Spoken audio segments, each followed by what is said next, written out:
keystone habits and your teenager. So first of all, what are keystone habits?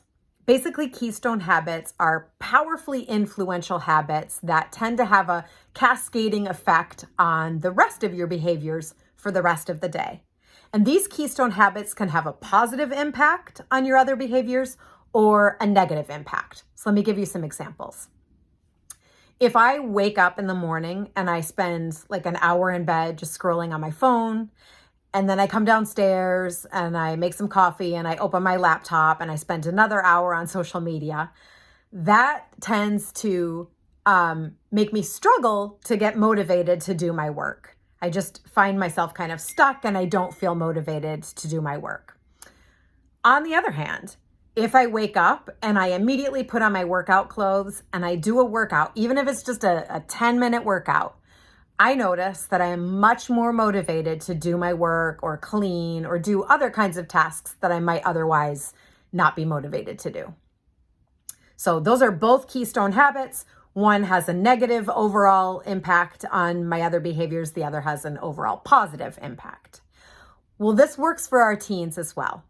And so let's talk about what are some great keystone habits for young people and how we can help them implement those habits. So first of all, when I work with young people, I always suggest thinking of a keystone habit to start first thing in the morning, and then another keystone habit first thing in the afternoon when they come home from school. Those are both really important times to kind of set good habits in motion. So I'm going to suggest 4 different habits that can make really powerful, positive keystone habits for young people. The first is making their bed every morning.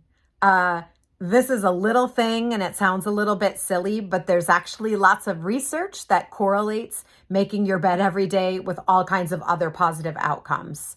It can also just create, again, that cascading effect where there's this one thing that's clean and then it inspires them to, keep other things in their room clean. Another really powerful habit is having a nourishing breakfast. And so we know that having a good breakfast every morning can help young people stay energized and focused throughout the day. And it can even help them make, balanced or healthy food choices for the rest of the day. So making that one good first choice in the morning can help them make better choices in the rest of the afternoon as well. 3, moving their body. So this can be, again, first thing in the morning or first thing in the afternoon or both.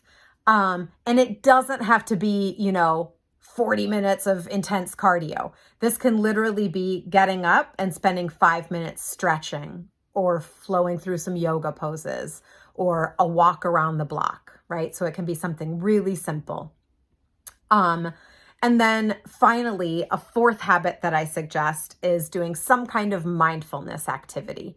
And some great ones are doing a bit of journaling in the morning. And this can be just like 5 minutes of free writing in their journal, or setting an intention for the day, or doing like a mini 5-minute meditation.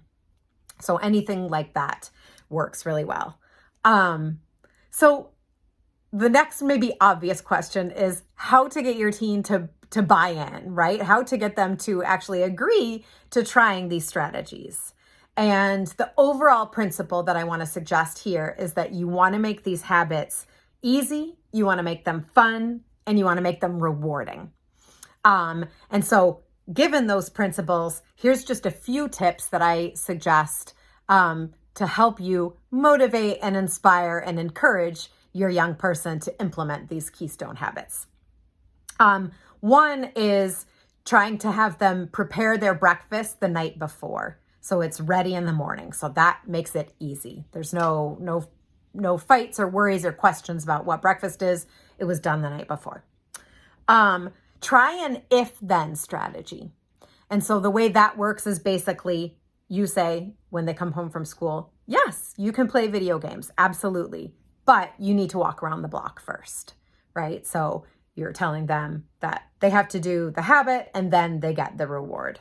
And then another is to give them options. So you might say something like, hey, I want us all as a family to work on creating some keystone habits to help us with the rest of our habits for the rest of our day. And I'm going to give you some choices.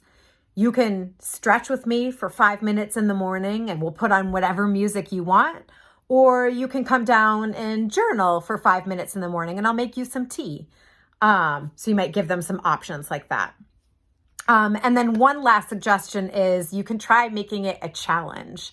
And for this, you'll want to think of some, reasonable reward if they agree to implement, 2 keystone habits, one in the morning, one in the afternoon, if they agree to implement that for, say, 3 weeks. And so if you get them to agree to that, then you might try and help them notice when that keystone habit is helping them make other good choices throughout the day. But don't be too over the top with it because teenagers can sniff that out and they will shut it right down. But those are some strategies for getting your teen to buy into these keystone habits. Hope this helps.